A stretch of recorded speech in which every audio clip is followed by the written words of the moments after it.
kan ramana upanga leilunga sanghet ang het lova sanghet lova chuti kara khol to ban do thak takin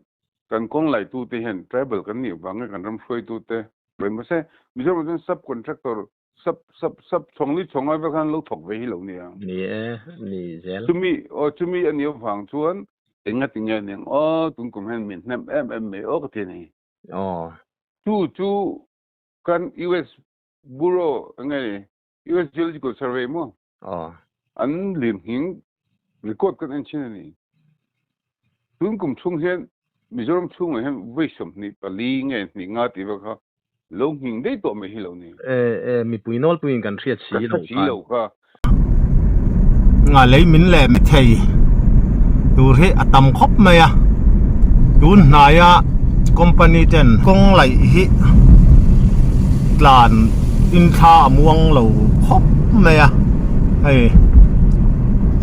min ron khu thu tang ti lo na he a lian khop na ya tun lai mizoram hun sang sanga lei min van tong official channel thir tu le ngai thatu zong te du sakna chi bai kan bu ka chau tun nai me ya na thial superintendent of police chuan thu chu asiamin na thial chim lam kot chua national highway kong chuat bal lawangin lir theiang chi ma atlan theilawa hei wang hian lunglei longtlai le sia ha pan tur medium motor vehicle mmv le heavy motor vehicle hmv te chu thule om ma chuan jingdar kuatanga tlaidar nga thleng tlan phal anilawa aizol thenjol lunglei konglama tlan turin a hriat tira ser chief sp po in nisom pathum thlasari sangni somni pali khan thu chua siamin national highway 02 kongpui ser chief keitum na thial kongchu chimlampana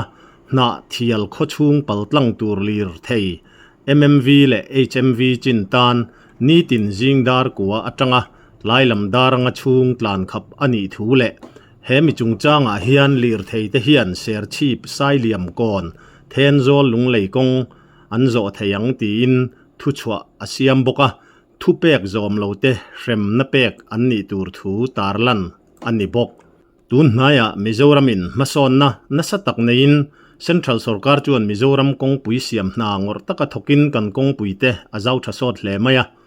hei hi mizoram tan mal somna ani rualin an leivung paina diglo wanga mizoram lui bolhlo chungchanga tele tun hnai bi ka furua tuitamin an kong lai ati min nasat dan te kong chak lama an lei le kong thang lama kong puyan do belna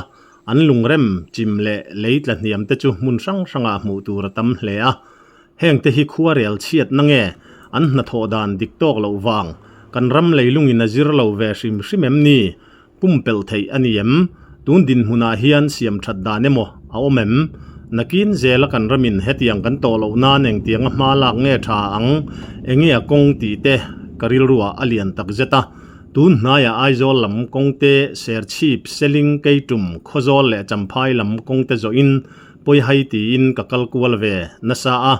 heng kakal na karil ruwa lian em a hian mizo zinga leilung lam chanchin zira leilung hausak na hai chua na lam lo zir masatu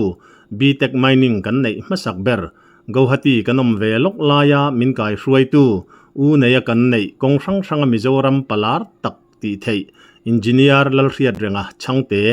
u hriata karil ruwa lo langa leilung lam chanchin zirtu geologist lama mithiam biak tur ka hremei lova ani hi leilung hausak na hai chu lama kan mithiam masa ani awang le helampo hi hretak tur ani awangin angai dan le mu dan te zo kadu tatlat meya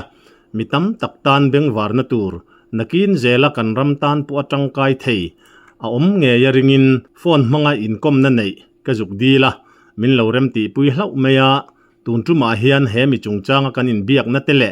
thil dang hemi kai hnoi te kan thlirin kan ngai tha ho dona mi pui poin uluk takin ngai tha ila hlok na kan nei nge ka be sei ani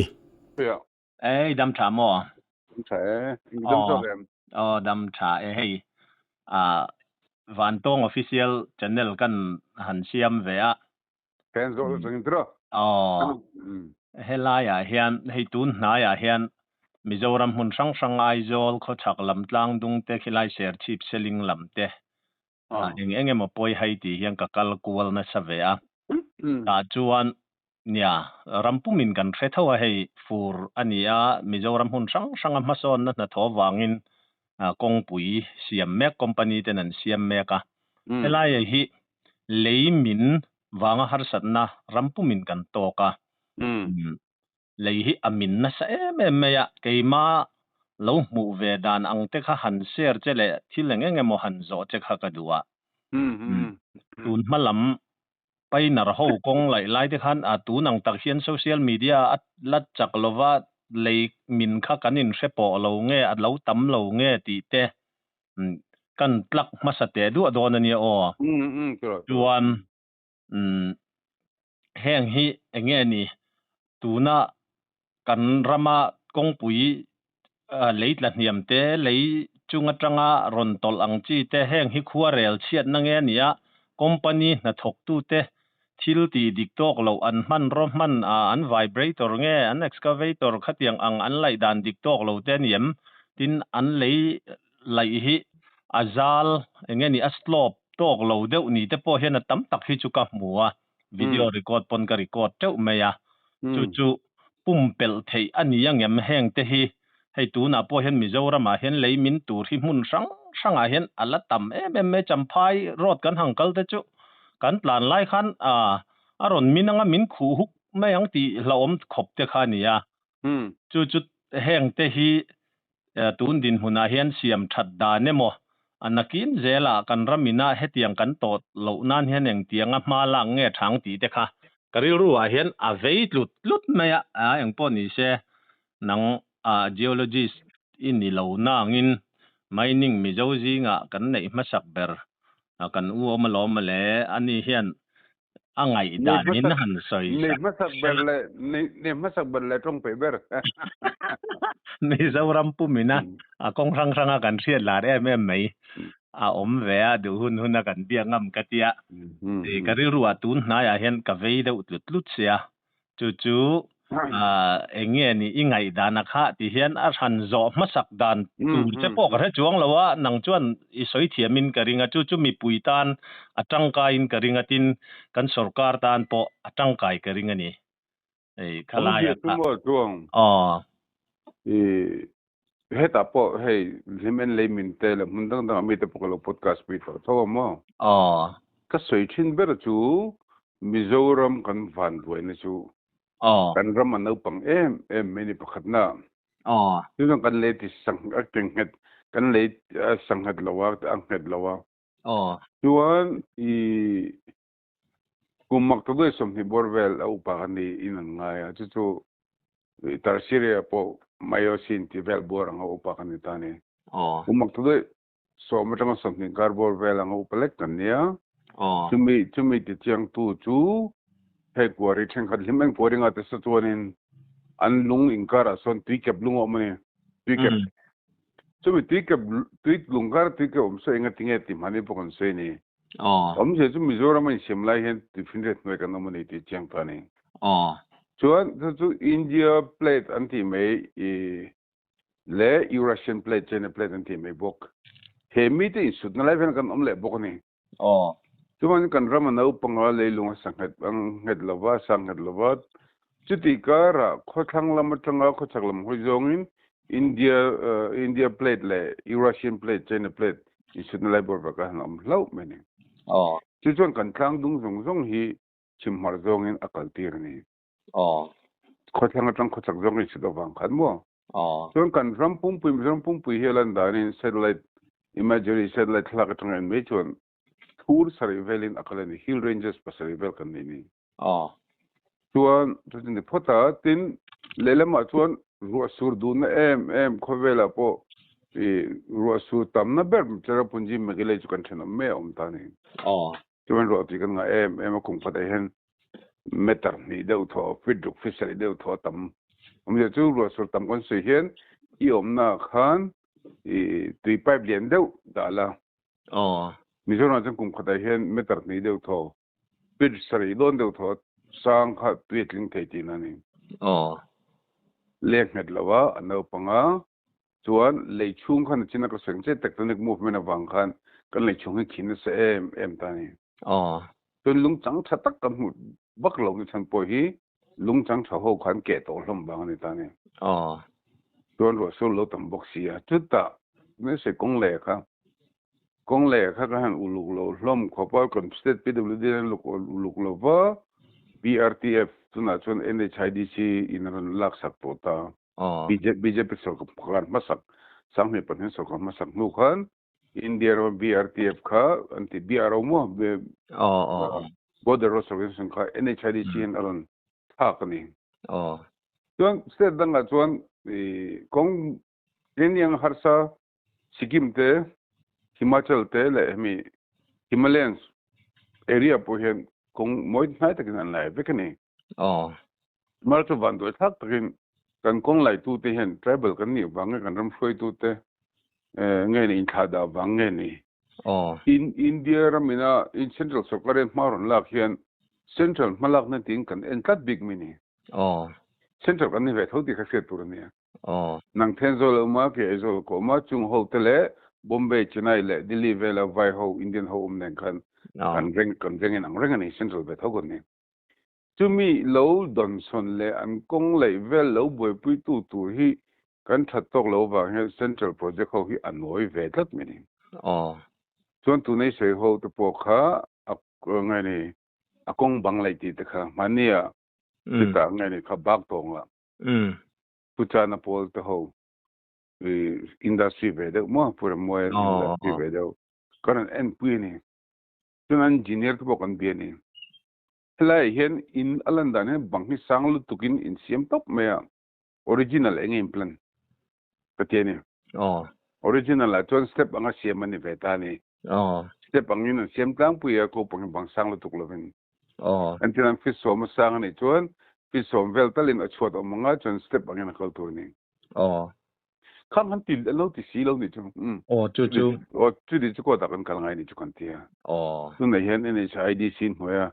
company khilai kumtung vel bak tong vel thoki kin kan tumani nimin kan le ngani mo lo mena so ko sei puya ko pu e hi chu area kan nei chunga chau kan lai thian tia ka the thiam mas area nei chunga to in lai the bang bang sang tak alai ngon na tur kha in nei lo he bang sang tak hi in anga slope in siam hi a design tu tunga ngatinge intila si lo ti ka zo ta ni wai tanak mai ni tuan kha tu ka sei bo heta an company ho central of ho road construction company ho bina Himachal te UP te mo Sikkim te bel fai ta ka anti la ha Mizoram anti thalo le tak ve si kha angi min pa zu na ka ngai ve thon gi pun mar tu han se ya Mizoram ma hianin magdu me ju champhai road to boni tho koringa silinga tang lai tu te ki GVV ne king ho po ki keseng khada kadin sang dai thung to man ni chu dekhan an han ti han kan zo hen main contractor ni ta main contractor no sub contractor omvele thea ina chen sin hi prime se Mizoram sub contractor sub chongli chongai ba kan lo thok ve hi lo ni ya ni zel to me an yo phang chuan lepan du ve ka van kong tha thei to lo ni chuan Mizoram ma an ron chua chuan puru da sai lawin contractor ni lo contractor na thok contract ma tho ting khan kan pangha kan pon lut ve ngal zan me ni chu wang a quality a thahara phata tron chuan champhai bi ka kha ka sei du chu magde mai if ing lo tur chu champhai ku nga khin le min ne me mang tinge ser chip kang dunga min lo ti hi ngai to ngai mok selo mo amin atlem deu amin lem plat je chu hemi a topography anti a oi tlang zong hen ser chip a chuan con lại ni hemi selling tlang dung ai hen ma se champhai chuan a oi tang zong in lai ni chu champhai kal don chuan selling a tren chu khawang wang a lui chole wang a kho chu le wang a lui chole wang ko teng ha chho ta ni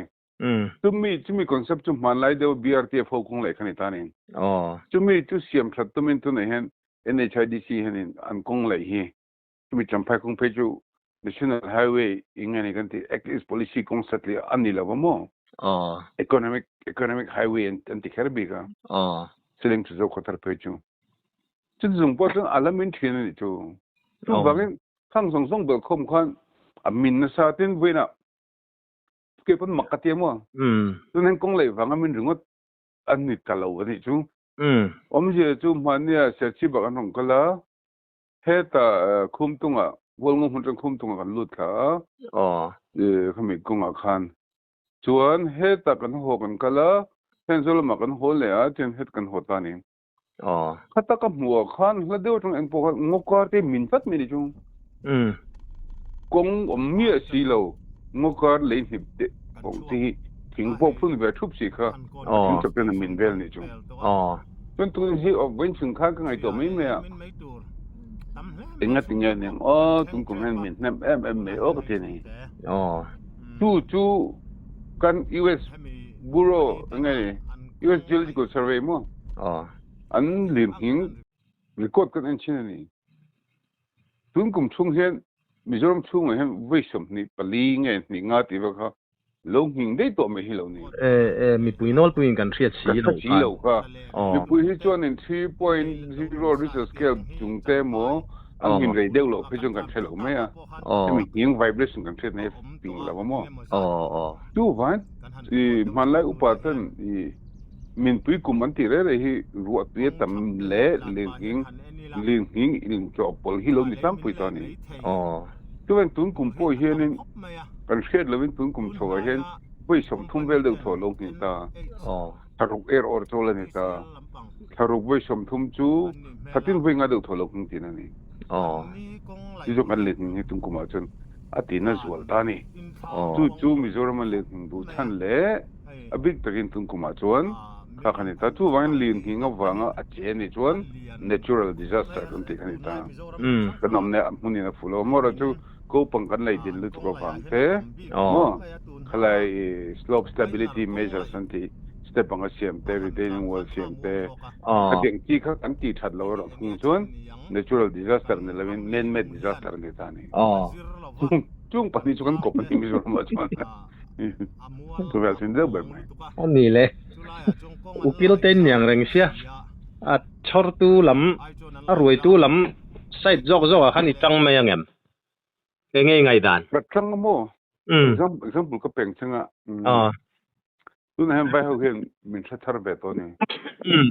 he pai ukil ni ya engineer ni bokati kha min thar ve tang ni akong lai tu te ho le akong lai tu te ti boi tu poisa kan thok ve she pa tuan meter te jar adwa kan thok ve a noi somnga tur ne noi som panga cho min pe I ho vel te poi min chor tho ni ukil chu min roi tu ang ni tama se ke chu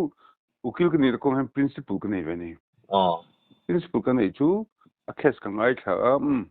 indik lo ve ti ka ngai tu a diglo tak chung chung ka di sak bu bak lo en ti na example ka peng chang man ni a kho pakhata me pakhatin aram perfecto in LSC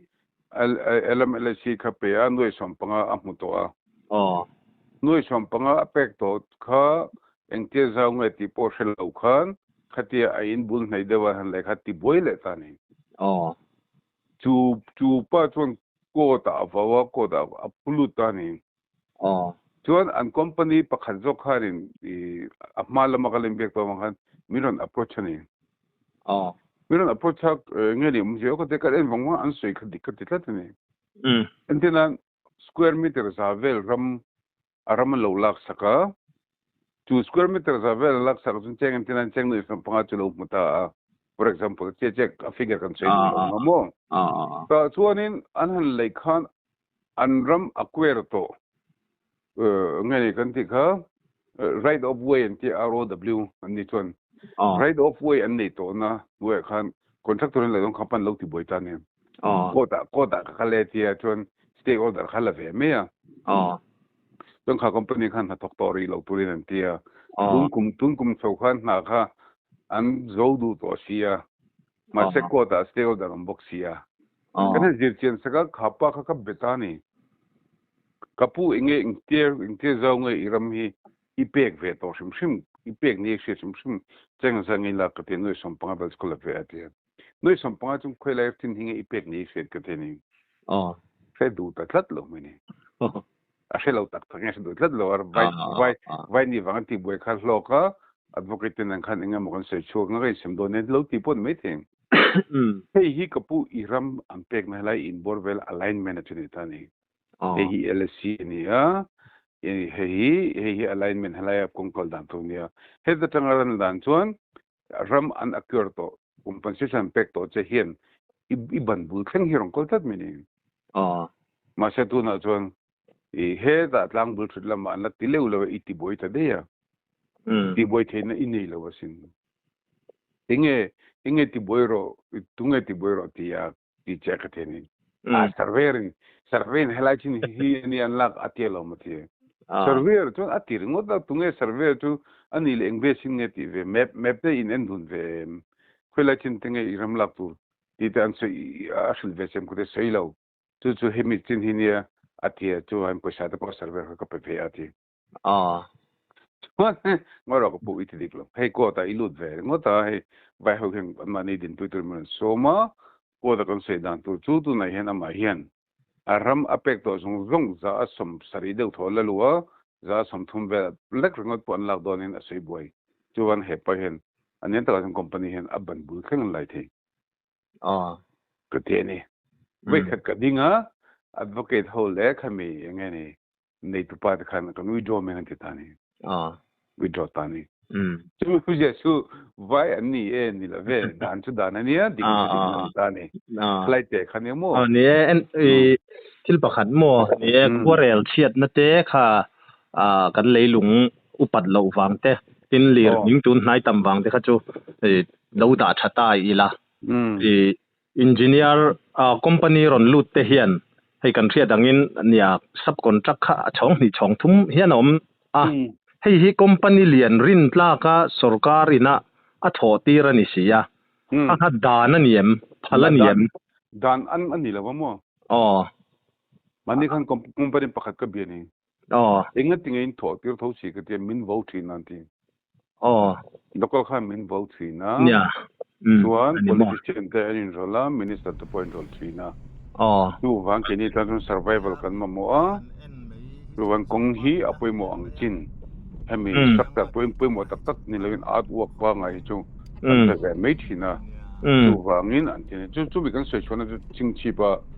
mani loka retaining work tu khania ma ka sia retaining work tu kha han zir chiang eng ma tinget tu khom lo ni a thok tu kha tual chung men lo ni siami han ti tual chung mi in lo thok te khalo ne nothing nang manin for me lo kan ti anin bulan ni an chu ka than ti chu wangin khatiang am tribal mentality kan ni su ko wang khan mi puita pokan chemai tu na po he purwa da sai lo ten contractor dik takin a tholo chuan an te na lechon chuan an na thona tak khan noi som ni velen thok chin to chau ta ni tu wang kha mi puitan hekna nia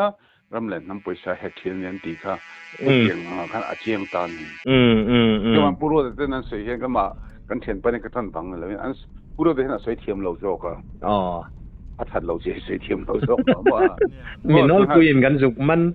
thiam che lo lek man lo tu da den inge an lo ti ve chun lok na tlem lo de chun thani mai lam ti ni mo dik cha tu wang ZPM hovina dan ai chuan a thla thla poi mo song ti me ne mo na thok tha kan ti chu plan and approve plan and estimate anga min nan thok khan tu nan tin nan kha lo chir khan heta sub contractor supervisor halo thok tu kham man ni don lawa heta main contractor han man dei dona tu wangin kan channel kal tlanga ka sei du chu mi pui pon kan veng mai amo mo company te ka tu lovin iti boy lawang u lo hlok tum ve lawila kong sum le pain mi mal lo hlok tum ve lawila kan ram khan ran la compensation kan lak ta chae chu ba ka lo kan lo en dok tu chu an thil le kha aching lu tuk an de ting ngor kha noi lu tuk ti da lo facial jok tu ni chu poi ba kho me ya tin pakhat le ka sei le du chu ngai do ho ngai ho lo ko sel wa hemi an le vung pai ni ni hei hian spoil bank kan tiam mo spoil bank kan tiam mining a chun dumping ground kan ti me ya dumping place hei po hi an design a chun game nga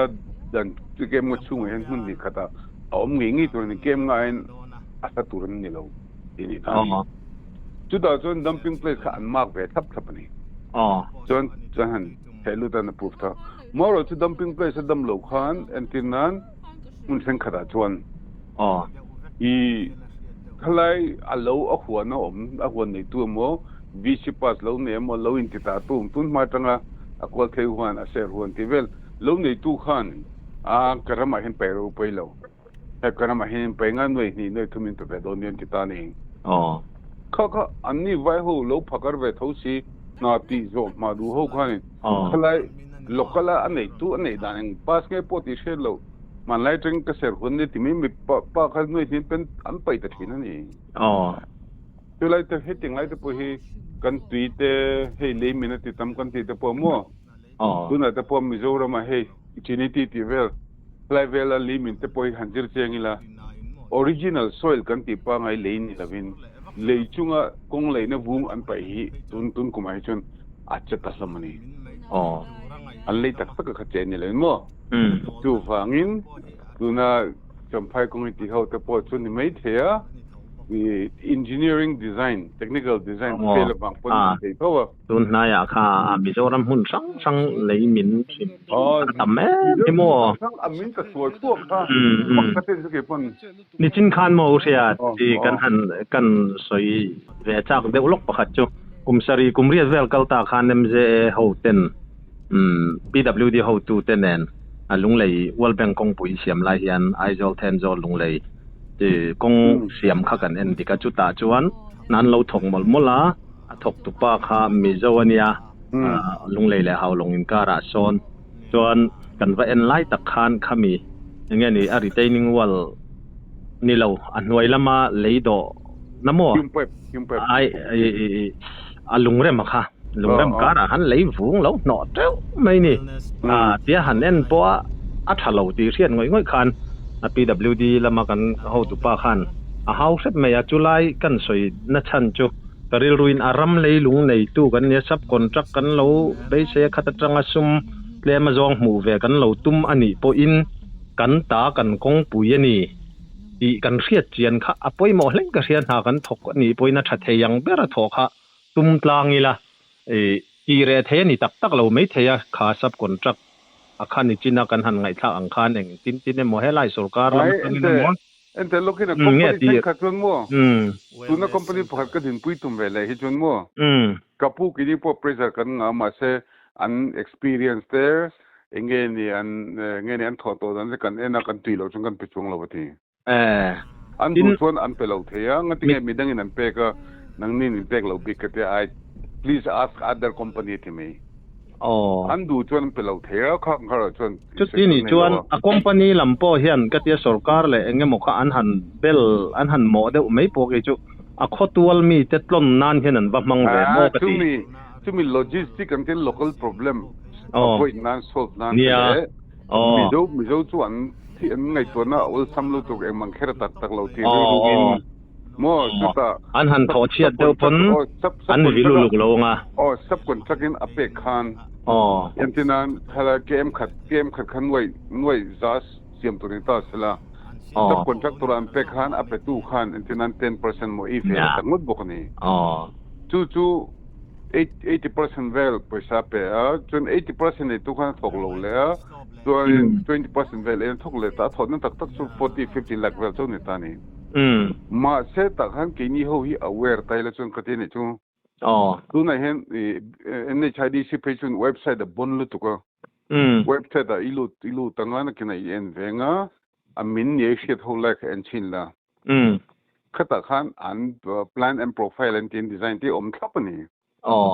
khlai lu ni chang kan thret hin lo mo tu wa ngin tu na pohen kan tia puru da thol ne na bula po mania chu chingse bo chang kala ka sei chu puru I kan ma ni mizo zinga hian engineer social activist advocate kanom lautat tu van helai kini hovina kan concentrate na turani ami NHIDC engineer the challenge pa in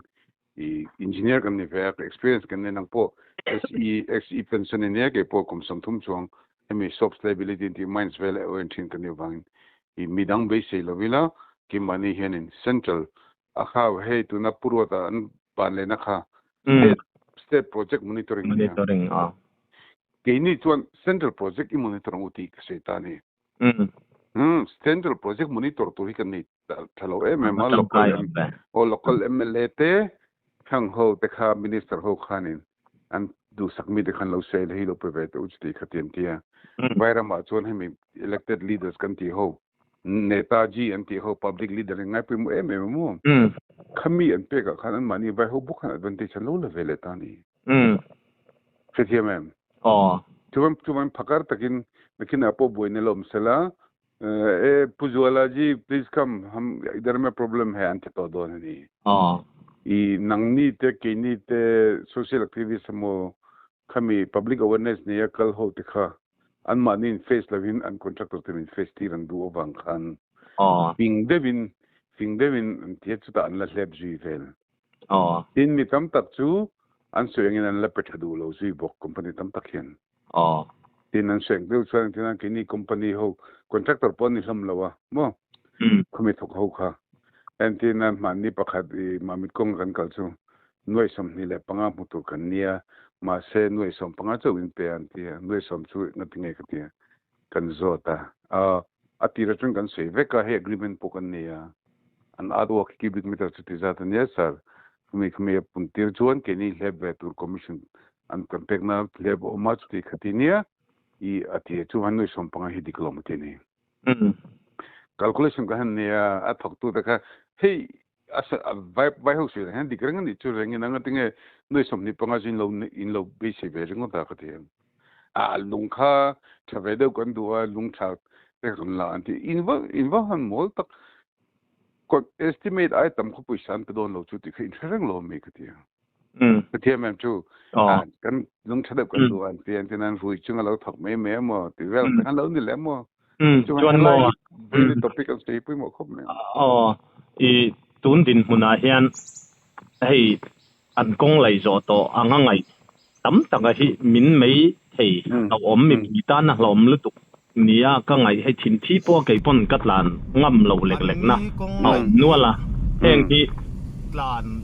siam thatir le dan a omem mi pui na nor ti nge nia social activist lami kong an lai stop lo lu tuk te kha mi pui na nor ai ma chun ko ta kal zat hi chamaya high court kan ne high court ta king mi dona chuan zia taka chuan mi kan contract thodani man lai Mizoram sarkar in contract pek dan nang lo ta ni na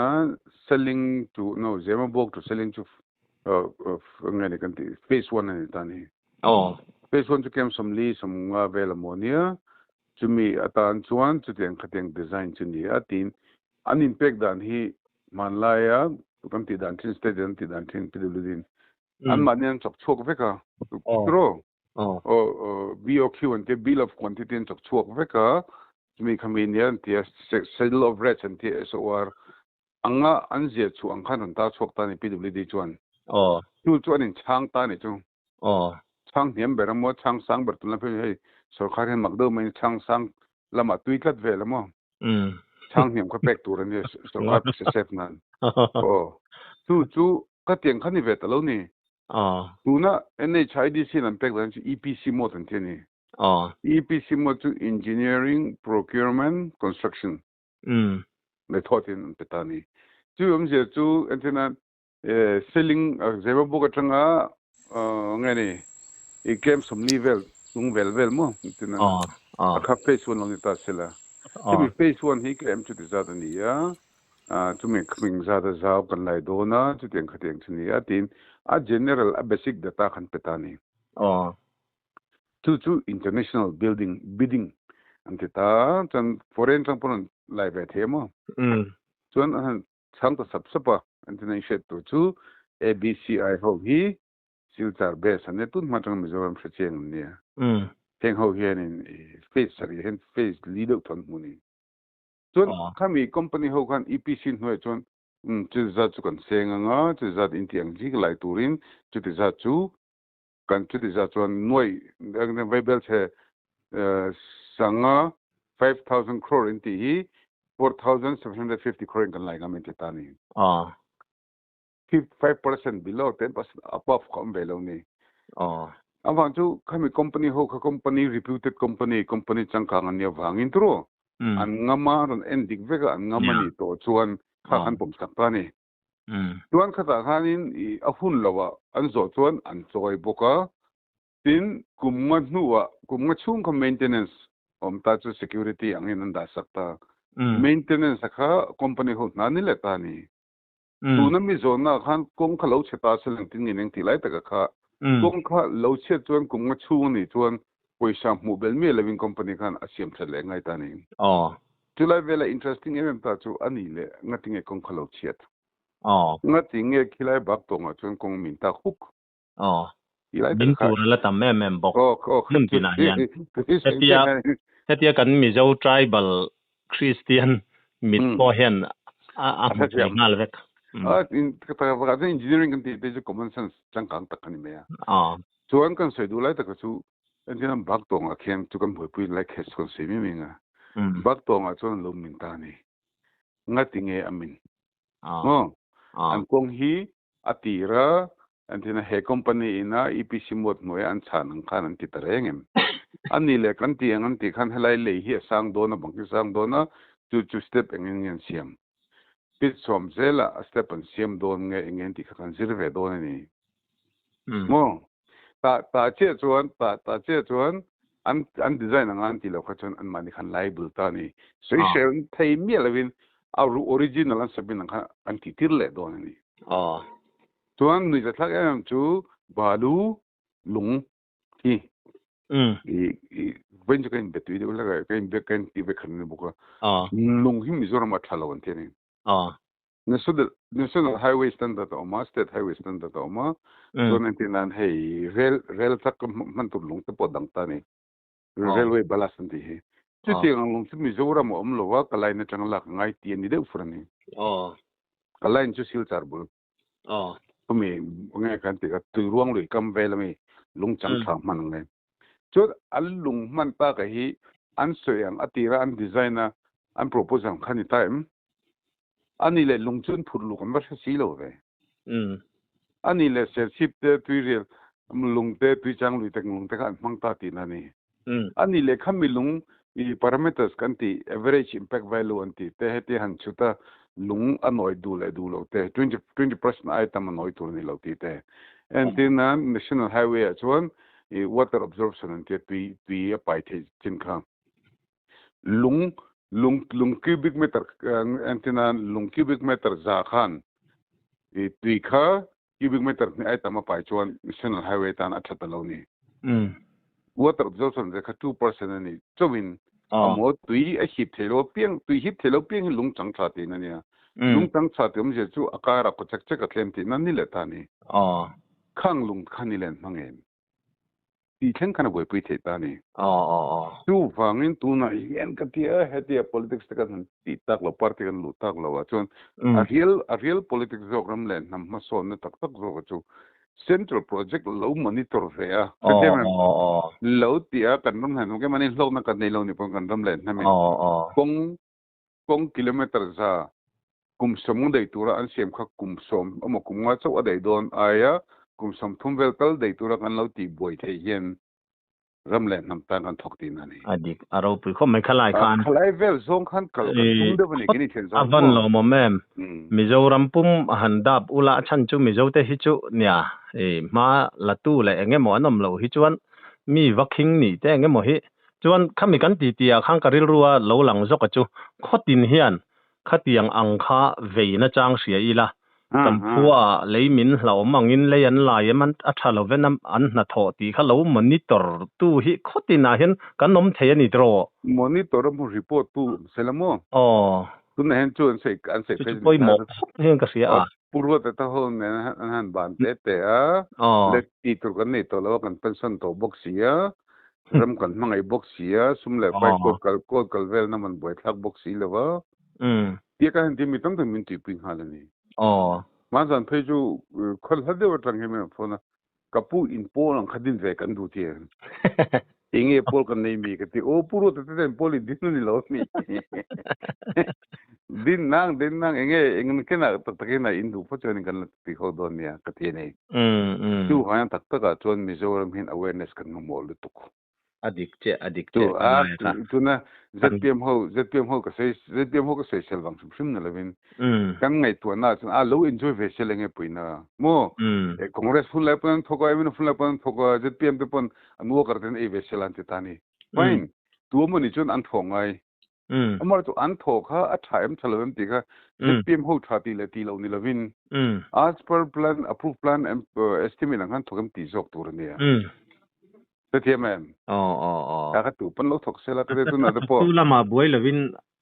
Parti buai ngai lo. Tin anin lal sok te hit kan thian pa de dan ka anin eruk sok. Ain thei sem na dewa ni be lam dro. Anin eruk sok ka thaphe na sin de. Ti chuan nia at kan handu tok don to ta ila ka zot. Zopo ngai levin kha ka be se yangin minron soisak nuala chuti rual chuan karil ruwa lo om lian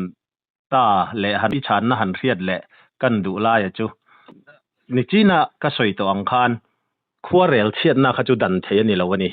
ama ero chu khami an men met an na tho thalo awang te tu na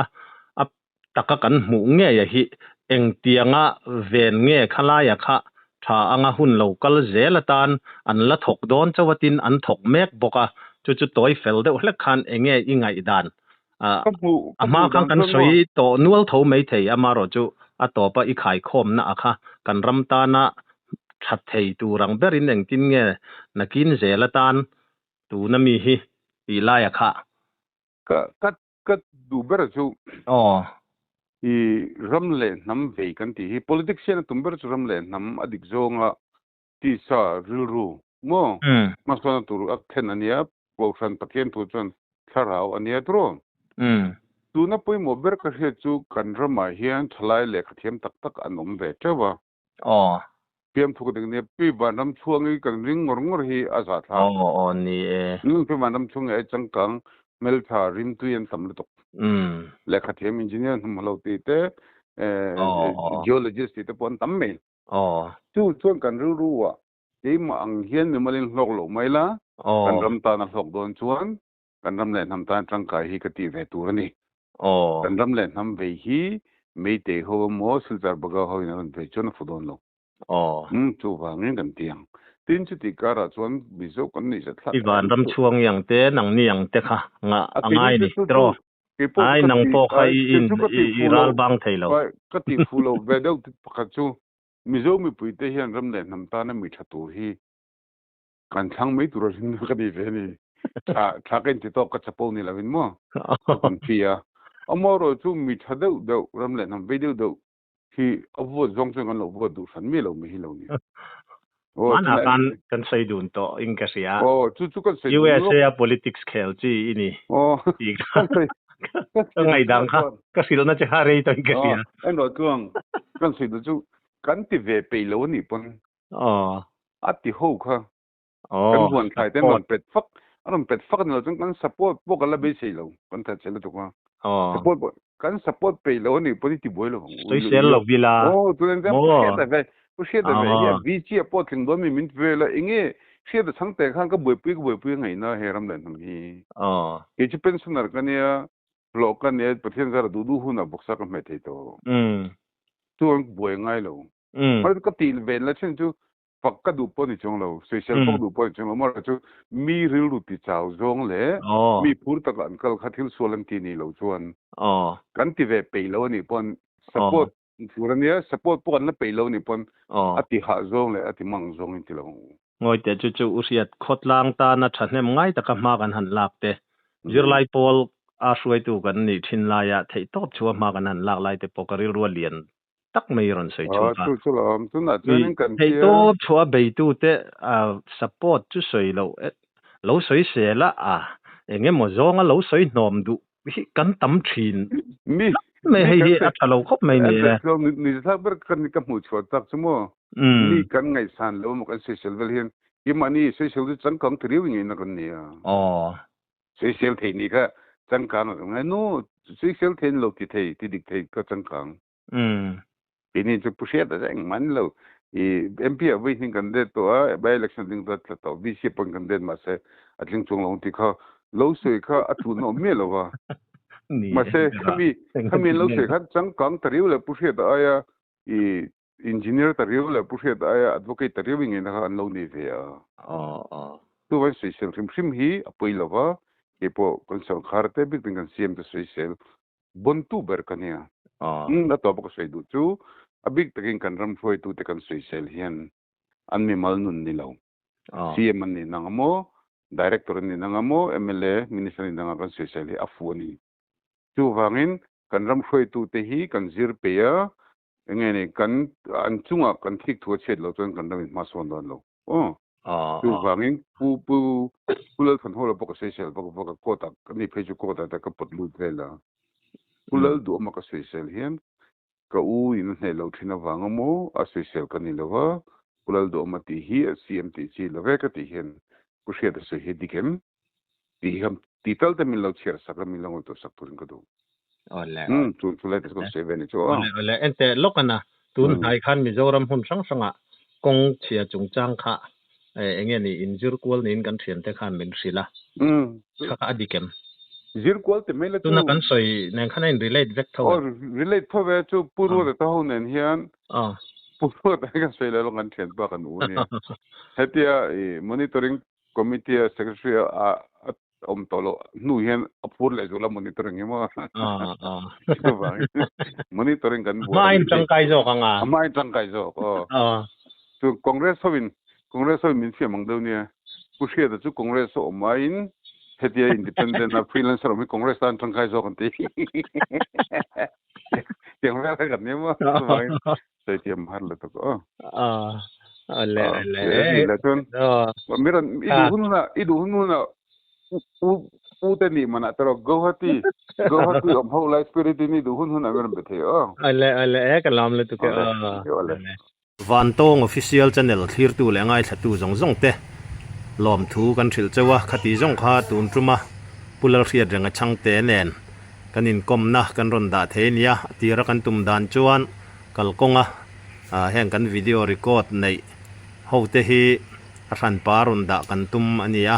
amai ro chu khati lam khan kan herta ka wangin le hunte kan lak reita ka dewa wangin a ran pain kan ron da thei talova kan channel hi